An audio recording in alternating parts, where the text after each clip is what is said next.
Why are Koreans so obsessed with fish cakes? Once you see how they're made, you'll understand. These sleeping fish you see are the main ingredient for fish cakes. Workers start by prepping them, giving them a quick cleaning. Then they rinse off all the blood from the fish's surface. Next, the cleaned fish are dumped into a grinder. The grinder is strong enough to even crush the fish bones. The little fish turn into a smooth fish paste. The workers mix the fish paste with flour in a mixer. The fish paste and flour blend together, but there are still lumps. These lumps would affect the texture of the fish cake, so the workers use the grinder again to smooth it out. Next, they move the fish paste to a metal sheet and portion it out. They shape the fish paste, rolling it into cylinders. Then they drop the cylinders into hot water to cook. The fish cakes puff up as they cook in the water. Soon, they're fully cooked. The cooked fish cakes are smooth and springy to the touch. Next, the workers put the fish cakes into a cutting machine. The machine slices the fish cakes into thin pieces. Frying them makes them even crispier. The workers toss the fish cakes into hot oil. The oil sizzles immediately, and the fish cakes change color. After frying, the fish cakes are taken out, and you can hear how crispy they are.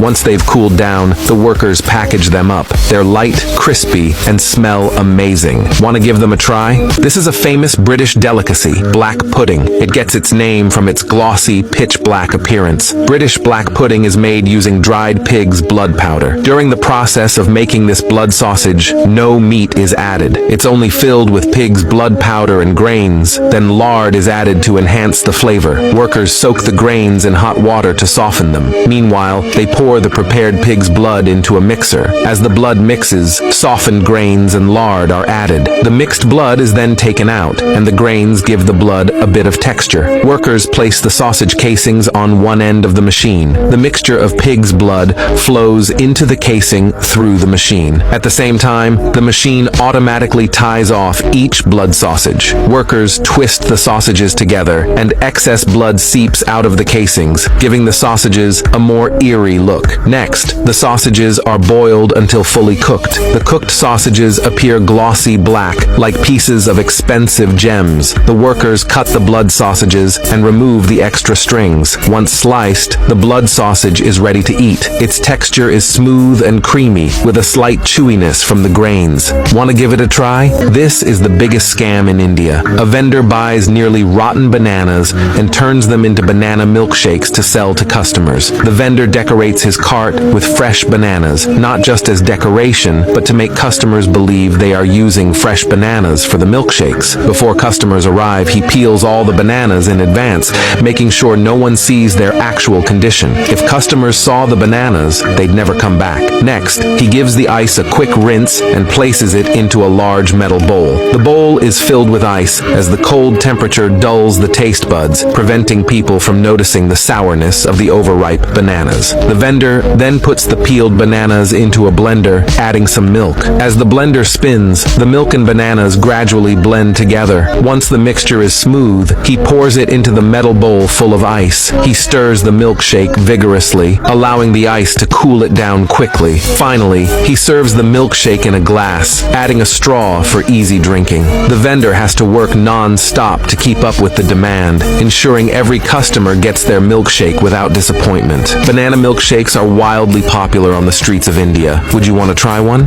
This is the most expensive food in the world, caviar. Its price is even higher than that of a Rolls-Royce. Every fall is the season when mullet fish lay their eggs, and caviar comes from these fish eggs. This limited seasonality and scarcity are why caviar is so expensive. It's only available for purchase during a specific time each year, and in very limited quantities. Workers can only collect the eggs when the fish are asleep, because if the mullets knew, they surely wouldn't agree. Next, the workers begin processing the fish eggs, carefully scraping off the membrane and blood. They must be extremely cautious because the egg membrane is very delicate and can easily tear. If a worker punctures the membrane, they won't be able to recover from the loss. Then, they tie up the bottom of the egg sacs to prevent the eggs from leaking out during transport. Afterward, they rub fine salt onto the surface of the eggs and neatly line them up on wooden boards. The eggs are pressed under heavy weights to remove excess moisture. Over time, the moisture gradually seeps out, and workers wash away the surface salt. The eggs are then left out in the open air to dry until they harden and darken in color. Next, the workers trim the eggs, soak them in white wine, and then torch the surface until it turns white. The freshly roasted eggs eggs give off a slight fragrance of alcohol. When you cut them open, the inside is glossy and vibrant, looking incredibly tempting. Would you like to give it a try? This is Korea's best-selling fried pork cutlet, with 1,000 servings sold every day. Want to know why it's so popular? After watching how it's made, you'll understand. Before making the cutlets, the owner cuts thick slices of pork loin. Then, the slices are placed under a press, flattening them into thin pieces. This loosens the pork fibers, making the cutlets even more tender and juicy. The owner sprinkles black pepper over the pork to add flavor. Next, the cutlets are dipped in batter and coated with breadcrumbs, which makes them extra crispy when fried. Once all the cutlets are breaded, they're dropped into hot oil. As soon as they hit the oil, it sizzles and dances with excitement. The cutlets turn golden and crispy under the heat of the oil. The owner continuously flips them to prevent any burning. When they're done, the cutlets are lifted out of the oil and placed on a rack to drain the excess oil. Then, the cutlets are plated with side dishes the owner has prepared, and different sauces are added to give the cutlets unique flavors. The crust is crunchy, while the inside is soft and tender. Would you like to try it?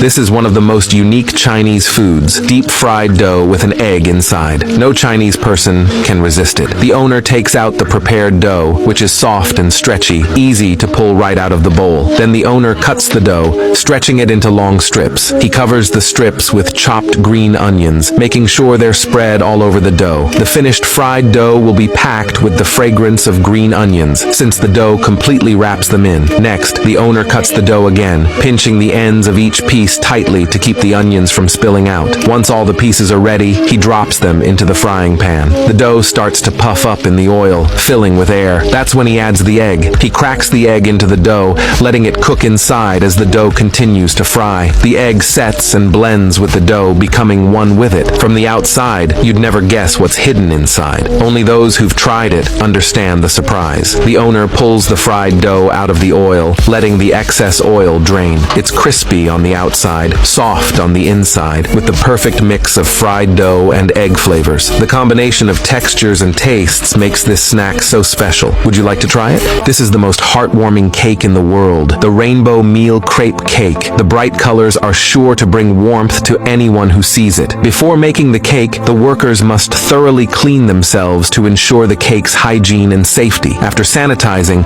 the workers pour the egg mixture into the mixer, adding flour and milk. Once mixed, the batter is taken out with the help of a machine and filtered to remove any foam formed during mixing. Next, the filtered batter is poured into the conveyor, leading to the griddle where the crepes are made. As the batter flows out, it spreads across the griddle and cooks at high temperatures, gradually forming thin crepe layers. The workers then take the crepes and stack them. Each stack is just enough to make 1 Mille crepe cake. Meanwhile, they add different edible colorings to the whipped cream, turning it into colorful layers. They then combine the crepes with the colorful whipped cream, spreading a different color of cream on each crepe. The result is a Rainbow Meal Crepe Cake, with layers that look like a rainbow after a rainstorm. The finished Rainbow Meal Crepe Cake is pre-sliced, saving customers the trouble of cutting it themselves. The cross-section of the cake is like a vibrant piece of art, bringing warmth to anyone who sees it. Would you like to try this heartwarming Rainbow Meal Crepe Cake?